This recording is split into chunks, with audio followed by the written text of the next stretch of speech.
We are going. I got headphones on the first time, and I'm here with Chris I found Burke. out.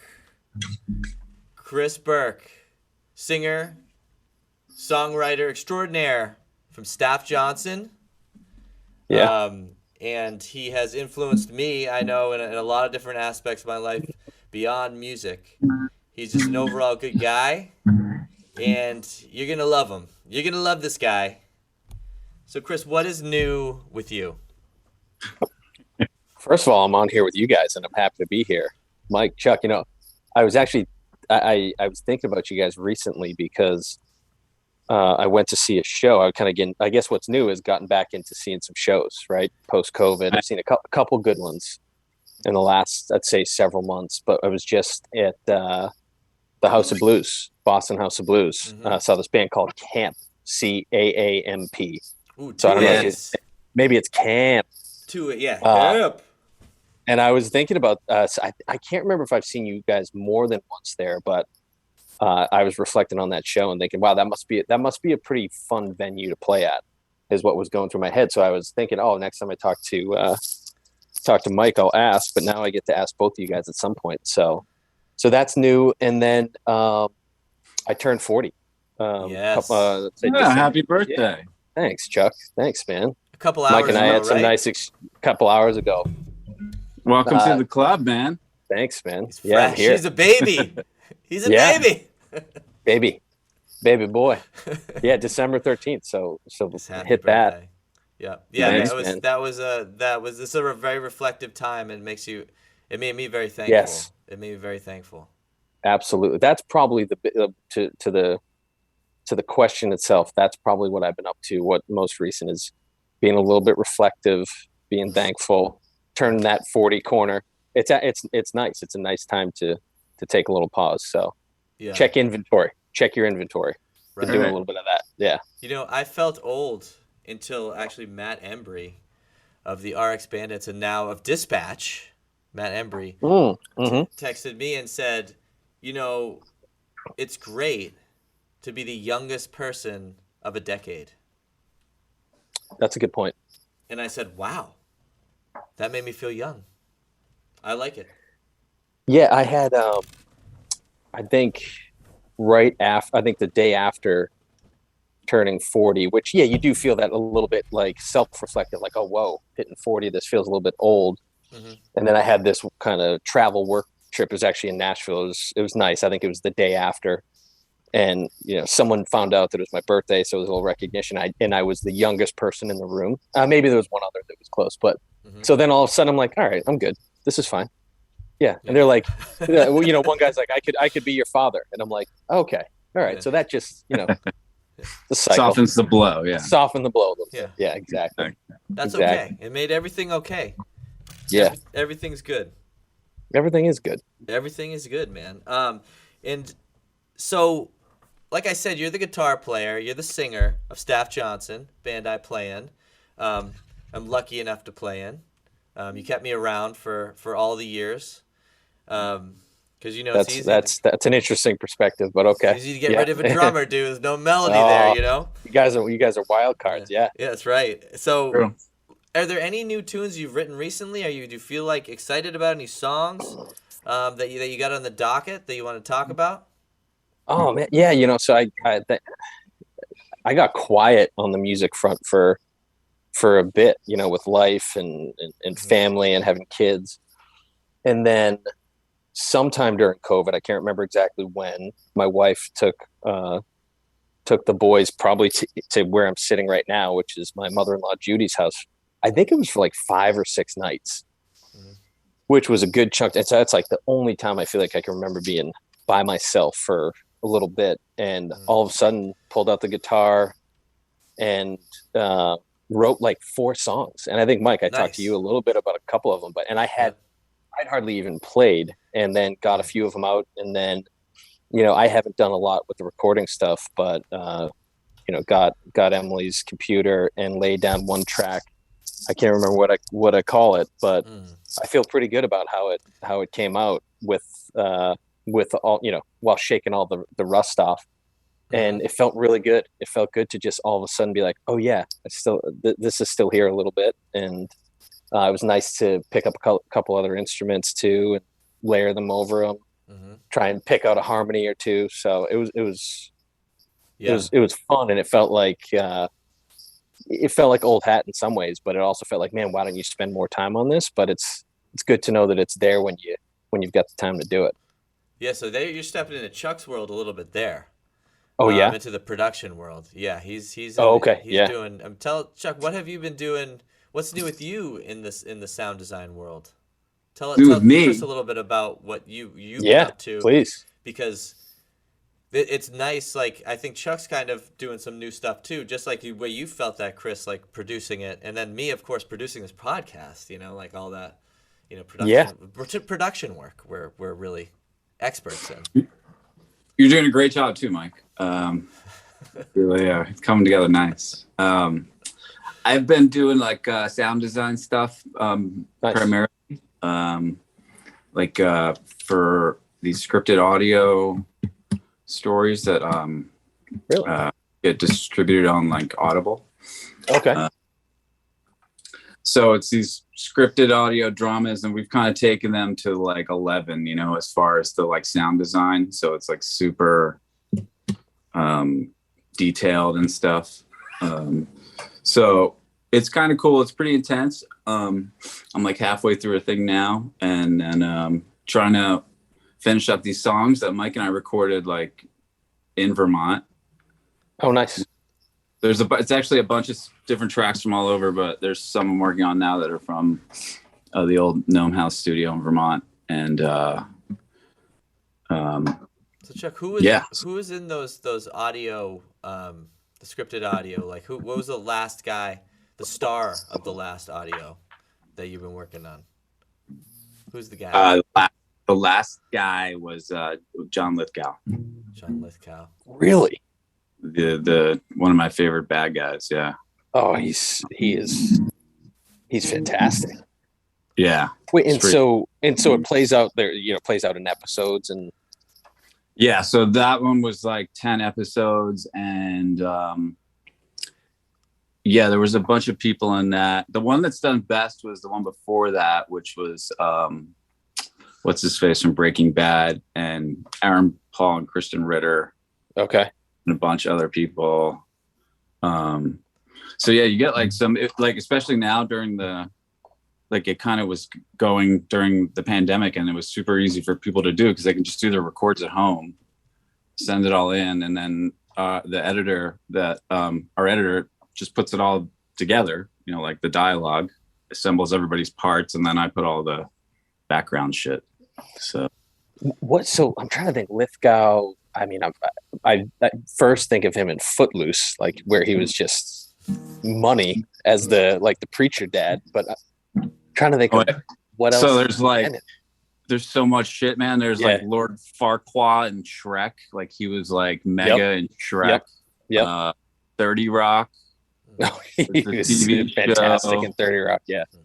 Yeah. I'm trying to think. Some of the bad guy roles that I like were like, what was it?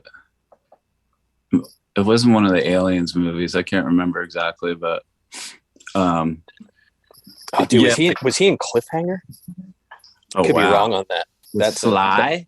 With Sly, I could be wrong, but I could be right. I don't know. It sounds like it, dude. You might be right. Sounds right to me. I'm just gonna say it is. Who cares? It'd be nice if it was. Yeah, so we got some new tunes. Remote Players That's Club cool. Doing it. We're writing some new tunes. The Staff Johnson level, so at least we know that's happening. Mike, yeah, we worked on that kind of throwback. What was the line in the song? Oh man, what stiff cock broken heart? Yes. Yeah. I'm trying that's a hook. Yeah, it's what was the vision? The vision was there's a guy who had was it unrequited love, or was it what? It's just this money guy from the 80s who could be probably pulling tail as much as he wanted, and maybe he was at a certain point, but he was locked into what do we call it, Nancy? Yeah. His rocket Nancy. but Yeah. she's just they're too young. Mhm. Like she's not ready to lock it in, and so Right. he leaves him with a stiff cock and a broken heart. Oh, she leaves him. Yes, She yes, left yes. him. Yeah, Yeah, Boom. she left she him. leaves him. Yeah, that's Yeah. exactly right. That's exactly right. Yeah. That's exactly And you can right. just picture her like with like shoulder pads and like, yeah, just she's crushing it. Yeah. Is she? Is That's she? amazing. She's not exactly dating anybody else either. She's Not just even. like, Not she's even. not. She's not.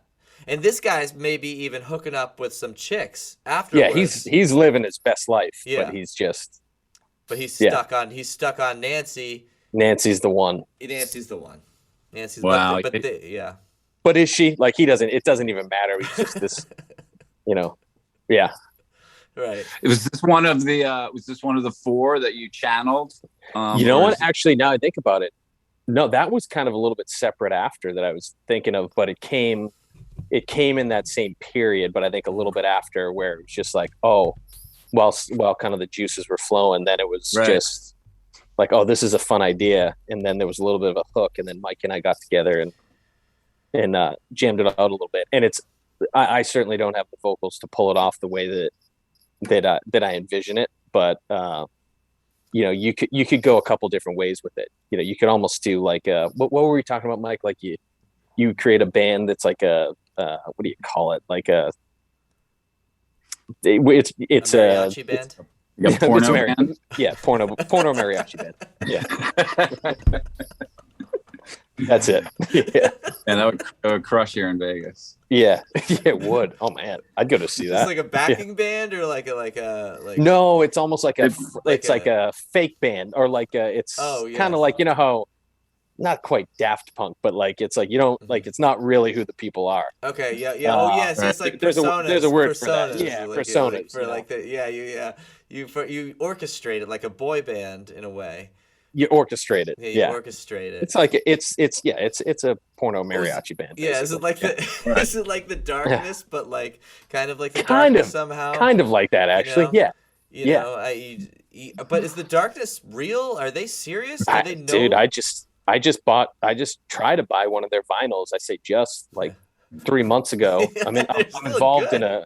I'm involved in a record exchange, which Right. maybe that'll come up later. I don't know, but Hmm. and I bought it based on this kind of YouTube video that I saw, and like 5 months later, it's still not ready. Mhm. Oh wow. Yeah, or I think he That's- was kind of tying it back to supply of vinyl, which is real. Yeah. But it keeps getting pushed out because that first Darkness album was that was a That's nice a- piece. Yeah, it That's a was. bummer. At least get a refund if it's Yeah. gonna. I know. I got to track it down. I got to go dig into Amazon. So Oh no. Problem is I don't have my own account. right. I have to use my wife. So Yeah. So the dildos she's like, just get you your own order, account. yeah, I'm like, no. yeah. Yeah. She knows what I'm up All to. the weird dildos that you buy are just like she sees them, so you know. Yeah. But she's No, yeah. I get those Yeah. on eBay. She Yeah.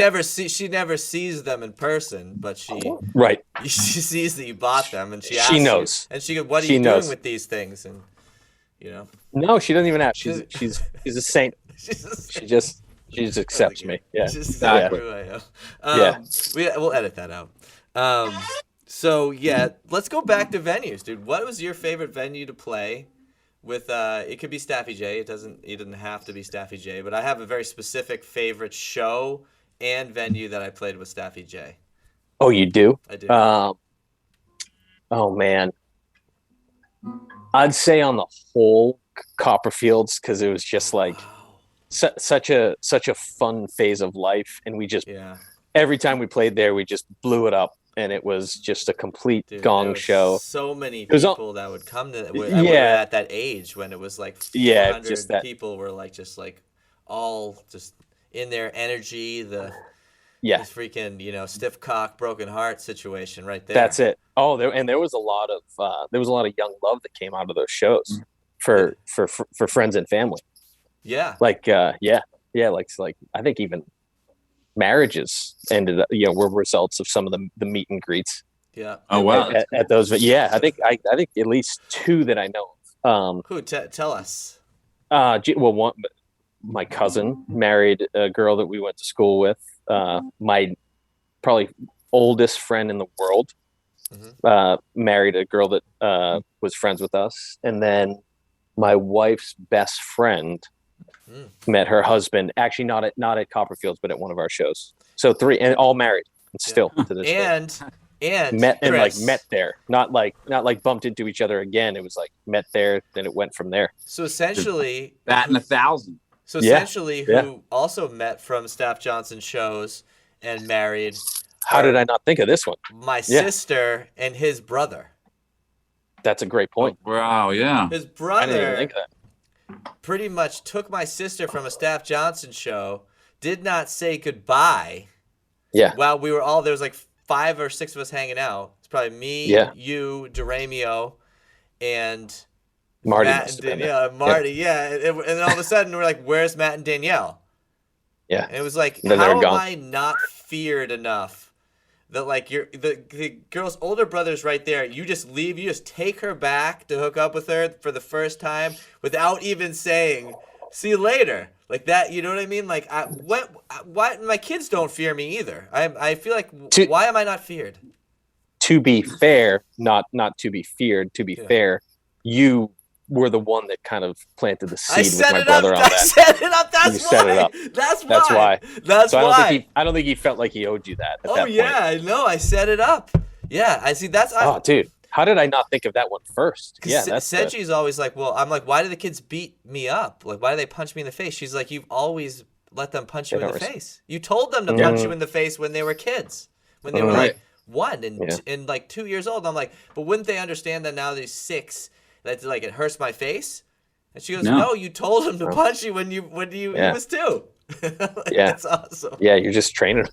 Yeah, you're training everybody. They're really good at everybody. And dude, that's the best thing that ever happened, I think, to both of them. I think that they make a great couple. I think that I agree. I'm very excited about it, and I think that like maybe if he gave me the chance to screw it up, then it might never happen. So you know what? This is a good idea. That's a good idea. No, you had a good vision. I had the vision. And it worked out. The vision.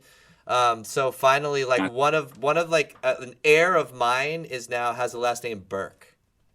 You believe that? You know what I mean? Like my blood. Like my blood is now kind of has my niece is a Burke. Painting the Burke. Yeah, tainting the bloodline. I infiltrated.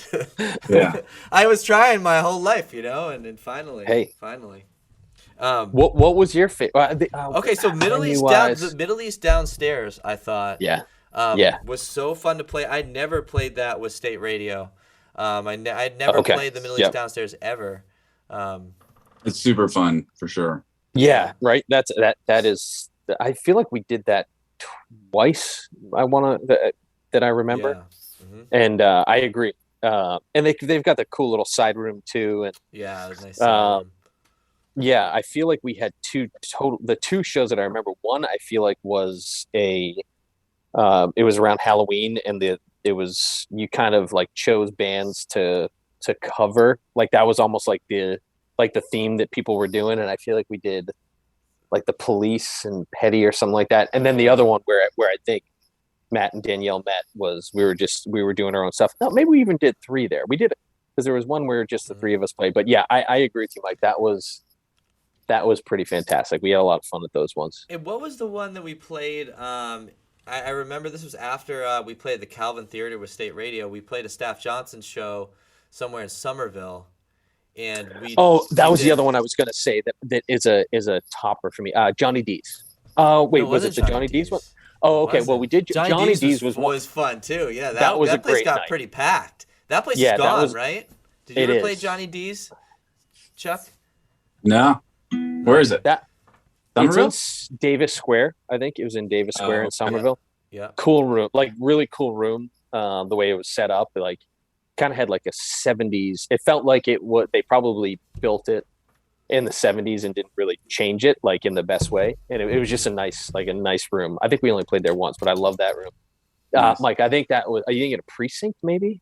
Yeah, I think so. Yeah, that was another one of those festive Halloween shows. That was a blast. Like Chuck, you know what? Precinct was close to that place the State Radio used to rehearse, the Jam Spot. Oh yeah, okay. Remember Jam For sure. Spot? Oh yeah, Jam Spot, man. Dude, we would jam spot it up. Chris, you ever been to What- Jam Spot? I don't know.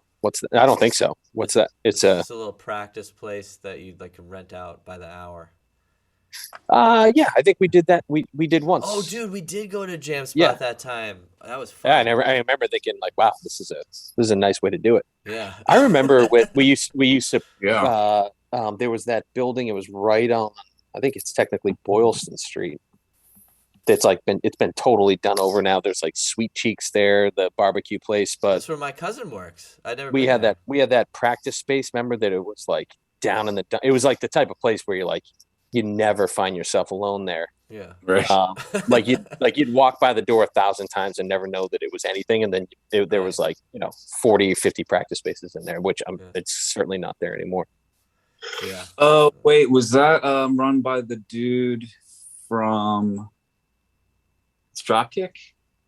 Isn't the dude from Dropkick I think he ran a big building with a bunch of That would make sense. I think so. I think that sounds right because I think that sounds right because that was kind of and it was old school. It was like we're all like I think the kind of old school Boston bands would have done because it was super conveniently located to a lot of those venues. Yeah. But it was just like It was pretty rough around the edges, if I remember correctly. At least compared to Jam Spot. different. Mm-hmm. I remember we actually, Mike, this was one of the times when you were probably touring with State Radio, and we did a show with. Remember Dom? I was gonna say, was that Dom's practice space? Maybe it was Dom's practice space. Yeah, that's right. Yeah, Mhm. that's exactly what it was. And I think didn't he grow up in the same town as you, or I can't remember. I didn't know much. I don't remember why we knew Dom, but I think it was through Will, right? He played with Will. I think it was through Will. Yeah. And he was a character. He was a pretty talented guy, musician. Mhm. But I remember I had driven there, and he's like, "All right, we got to go buy pot." And so, like, I had the car, and we go, and I remember we drove to like, not Kenmore, like kind of around Kenmore Square, and this like straight up drug dealer pops in the back of the car. They do the exchange, and I just didn't know what was going on. Like, I kind of thought we were maybe going to like 7-Eleven probably to get like refreshments for the thing, and he kind of was like, "Oh, we gotta go make a run." He probably didn't say we're going, and then like all of a sudden, and it wasn't the type of thing where he sat in the car. I remember we had to do like a loop around, did the exchange, and it was good. I mean, it was good for everyone. I was just a little bit unprepared for what I was getting into, like on this little run here. Slurpee, man. Thought I was getting a Slurpee and some Funyuns. Yeah. Yeah, to put it in perspective, like you didn't really know Dom at all at that point, and you were just going Never to a really band. knew him. You were just going to a band practice. He was filling in your band. You going to he says, "Why don't we practice at my space?" Yeah, totally. You head over and he there. was like a scrappy dude. He like had this like dog walking business, but like he definitely didn't have a vehicle, which is fine. But so then he's kind of like, "Hey man, you got a car, right?" And I'm like, "Yeah." He's like, "All right, we gotta go." Oh, you drove? You didn't hop in his car? No. I drove, and then all of a sudden this guy's in the car, and I'm like, "Hey, hey, man." Yeah. So you're getting it? Oh yeah, I'll do a loop. Like you just thought he was going to tell you where to park to have band practice, and he just hopped in the car with you and told you to drive in the him car somewhere. and rolled, and then we picked up this guy. But like then it was great because then we were locked and loaded. But I was just like, wow. Yeah. It's like, hey, nice to meet you, Dom, I guess, and whoever else was just in my car selling drugs to you. Yep. It was funny because that was a time when it was like highly illegal to have pot. It wasn't like it was like. I know now you wouldn't even think anything of it, but it was. Yeah, you're right. It was super legal. Yeah, you're like whatever, like buy pot. That's what I do with my friends, and that's not a big deal. It's like at that time, you could have gotten some serious trouble. Dude, I had a fucking SWAT team come down on me in Brighton because I put a sticker on something. It was like insane. Like, what, you mean like a pot sticker? You mean? Or... I'm just like just talking about like things have mellowed out a bit. I don't know if that's still a super thing, but like I just remember the only time I really dealt with the cops in Boston was like I was walking to Brighton and I put a State Radio sticker on a okay, gotcha. Yeah. And all of a sudden, it was like at night, and all of a sudden, like 8 cops come out of nowhere and are like, "What are you doing? What the fuck are you doing? Let's see your bag." And they were like, they were looking for people who were putting stickers up and shit. It was crazy. And luckily, they didn't, I had like 200 stickers in my bag and they didn't see them somehow. Otherwise, I would have been in some shit. But I was like, damn, dude, I'm sorry. Yeah. The sticker police. Shit is slow in Brighton, man. They're fucking... Yeah, I feel like there was more stuff going on in Brighton, though. That was problematic, but maybe not. I don't know. It was nuts. It was super weird. Maybe it's more gentrified now for sure, but it was interesting back in the day too. I don't know in Boston if there's still a lot of like bar fights with like bouncers and patrons, but I just remember that like bouncers would beat the crap out of people all the time. Yeah, absolutely. They just kick the crap out of you if you weren't being cool, or they thought you weren't being cool. Just get rolled. Yeah. Yeah. I was a bouncer once in college for like a minute, and then there was like a fight, and I just was like not a really good. I wasn't an aggressive person at that time, so I wasn't a very good bouncer. You're just like, oh man, the guys, come on, let's just stop. What are we doing? Yeah. Come on. Yeah. I wasn't like cool throwing here. people through windows. Yeah. There's a middle ground somewhere. There's always a middle ground. Yeah. I remember at Copperfield's, probably every time we played, there would be something going on. Just because that was that type of spot, and then it would get busier it would get really busy when we would play. But those bouncers loved us. And remember, Mike, there was that one guy, and he was just old school, because that's more like a Red Sox bar. And we would never play when Red Sox were playing, because we wanted to have our nights. But like, I think they loved us because we would just make a quiet night into a big night. And then this guy, I remember, he always Paul, right? His name was Paul. Just you would not want to cross him in an alley, but he was the nice guy. And then I showed up once, and he's like, "Hey, I got you something." He had a gift for me, and he gave me like a really nice baseball glove that I still have, and like it'll be the baseball. Oh yeah, you didn't know that? Oh yeah, he was just like, "Hey, Chris, I knew you were coming in." And he got it from one of the Red Sox. Like it was that type of thing. Oh yeah, because they're like, they literally, I think, had a throughway underground that like could get into Fenway. That's just what like was one of those old school places.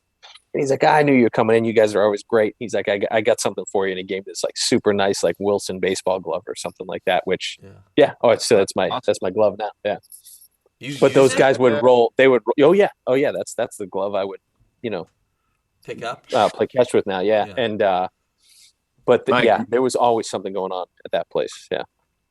Like, remember when you tried to get Kevin Euclid to do growth hormone or goji berries? You were trying to get him to stimulate his growth hormone? I did. So we were at the Hot Stove Cool Music. You're always like peer pressuring people that you shouldn't.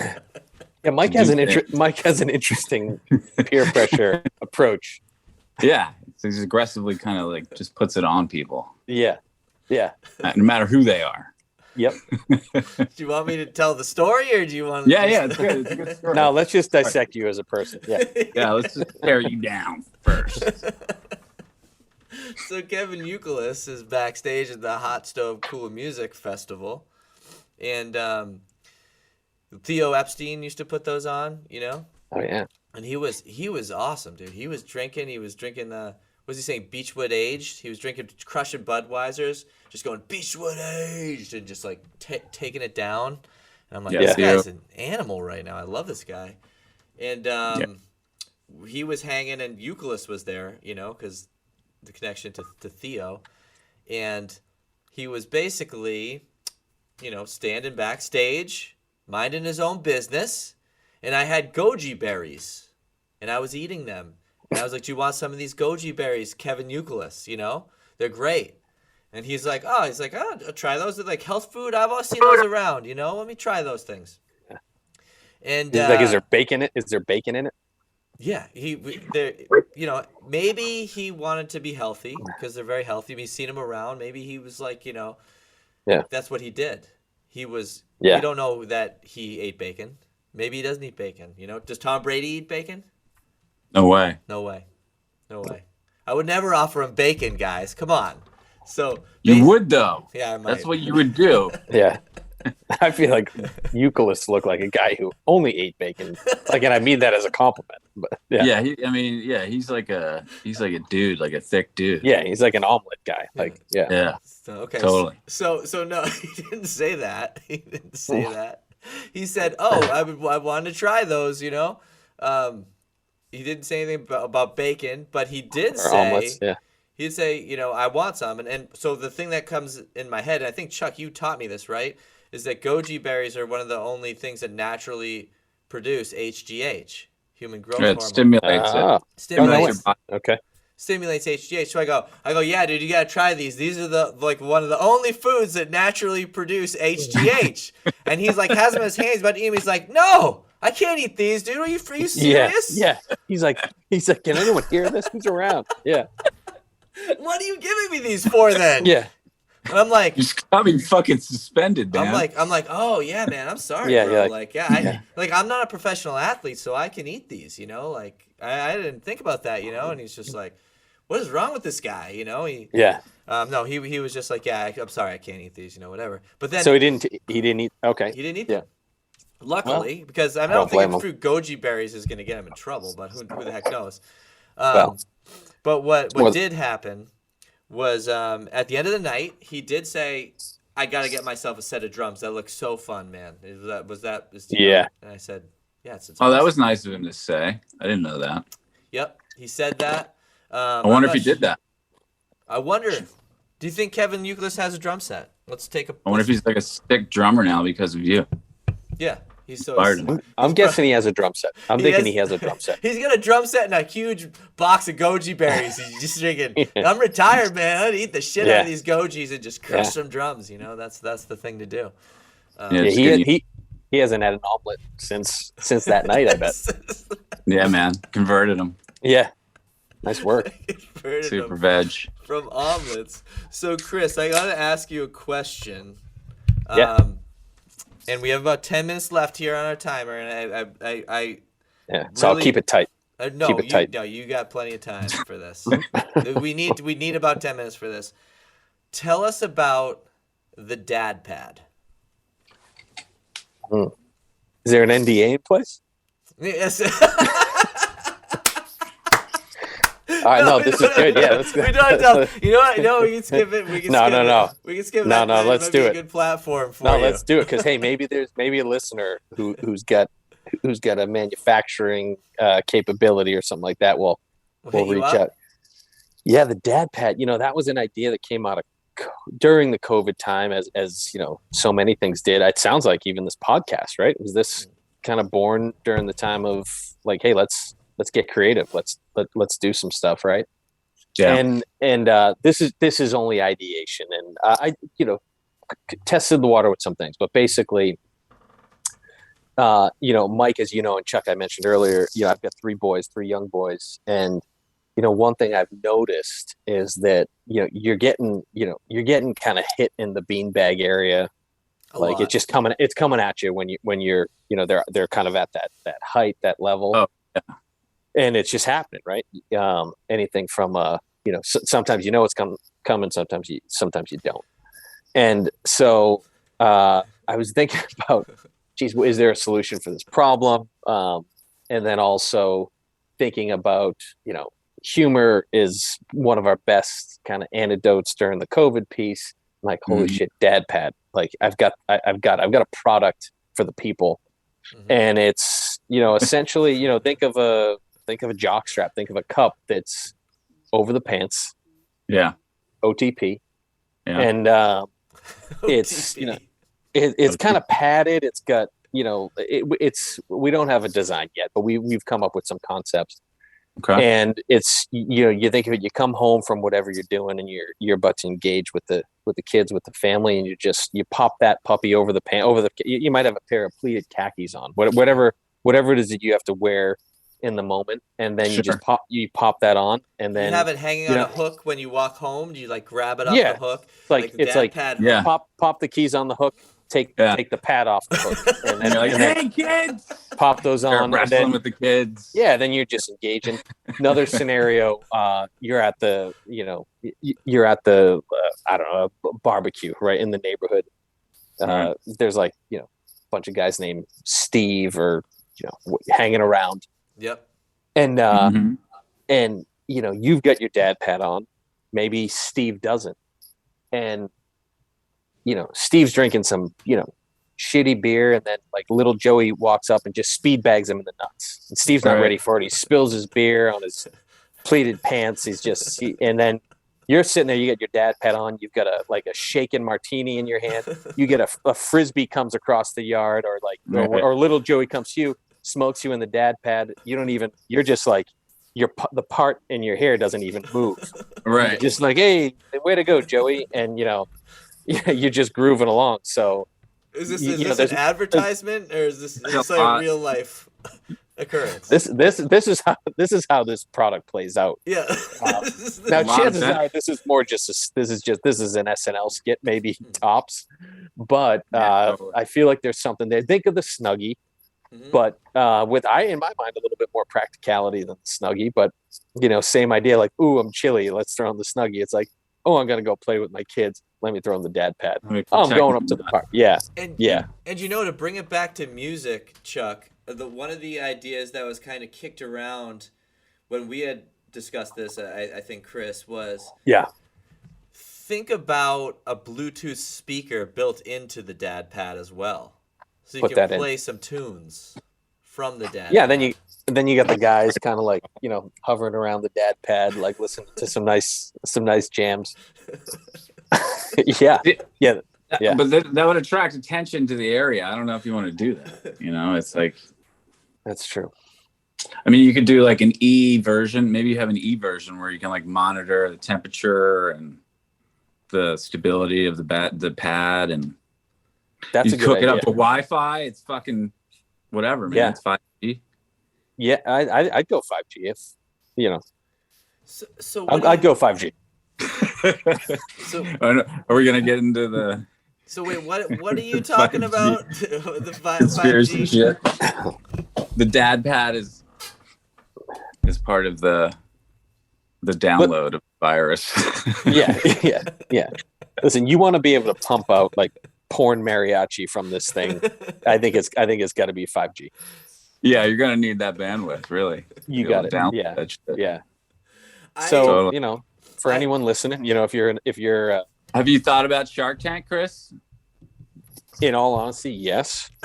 So I mapped it up for a hot minute. I mapped it out. I reached out to a company that actually advertises during Shark Tank. They're based out of Massachusetts.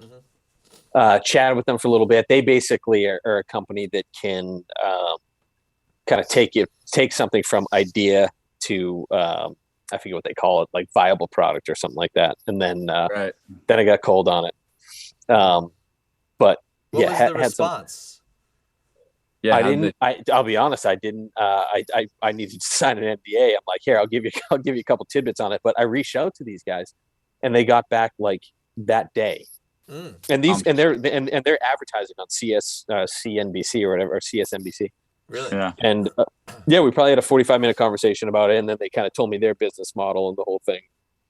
And yeah, I didn't take it further. I did a little bit more research on manufacturing. I talked to my brother-in-law, he's under this roof right now. Yeah. And yeah, then we got a little cold on it. But what do you think? Should we warm the pad back up, or? You know what? I did a little patent search stuff, Yeah. but then you kind of really need to get an attorney to do that Yeah. the right way. But Right. I wasn't I wasn't ready to spend the cash on that. So That's great. That's what kind of costs down. Yeah, money. yeah, exactly. Yeah. So Yes. I got a book on IP. So now as we're chatting it out, like took it a little bit seriously for a bit, but then it's the dad pad's gotten a little quiet. Yeah, so I'm reigniting the flame. I'm reigniting the Mm. flame. And you know what, Chris? There's a lot of times, I'm not going to lie to you, when I do say dad pad, because I Yeah. will get pummeled in the nuts. Or, dude, there's a lot of times you're like sitting on the couch or something, and Yeah. they like step on your nut. You're like, why would you do? How would you see find that? Yeah, like right. Where I, yeah, That's like, how did a you get great that? application. Taking it like, yeah, you could. You don't even have to pop that on. Like if you're planning to, like really engage with the family. Like you could be like, I got to go take a nap, but I'm going to do it on the couch. I'm going to watch a show, but just for precaution, I'll pop on the dad pad. And you might, you never know, man. You never know when they're coming. You don't know when it's coming, Chuck. You're absolutely right. So, the design's got to be, it's got to be nice. Packaging's got to be right. And, I think the challenge with the dad pad, you'd have to pump in a lot of advertising to make that puppy sing. Well, the dude accessory market is definitely kind of blown up, like you have the dude wipes, you got like, all kind of manscaping, all the manscaping shit is just take the girl stuff and make it like tough and, not great. I have a couple that you get as kind of a gag gift. I forget, one of them is like the nut pouch. I can't even remember what it is. One of them is like literally like, oh God, soap, like basically specific for your ball bag. And it's like, got a catchy name, and I got it as a gift. And every once in a while, I keep it in the shower. Every once in a while, I'll be like, I'll pop it on. Who knows? Who knows how the night's, how the day's going to go. You changed it from night to day on that one. That was a good catch, a married man. Yeah, that's right. He switched it. His brain was like, nah, did I say night? I meant day. I meant day. How the days guy. I don't know. Not night. Afternoon. Afternoon probably would have been the best. How's this? The best response. Mid-afternoon. Well, the market's there, man. The market's there. All right, listen. Yeah. Wow. We reignited it, man. I appreciate that. That's all I can ask for. This is when it happened. Yeah. Well, listen, we got 37 seconds left on the clock right now. Does anyone want to say anything to finish out? You want to, anything you just had in your mind that you wanted to say? When's the next Staffy J show? That was a cool nickname too. I'd never heard that before. When you guys gonna play or what? That's a great question, Chuck. That's something that I think there's been some communication about it. I think it's possible in 2022 that we'll get something going. I think sweet. No, I'd say not definite, but possible. And I think we should do it, Mike. Why not? We'll get Johnny Baby and Will in the mix. But yeah, listen, I thank you guys. Obviously, Mike, you and I go way back. Chuck, we've had the chance to meet several times, but I'm also a fan. So to be on this conversation with you guys is a nice little holiday treat for me. So thank you guys for the invite. I appreciate it. Oh yeah, man. So thanks nice. for your help. That is such a sweet thing to say to end it too.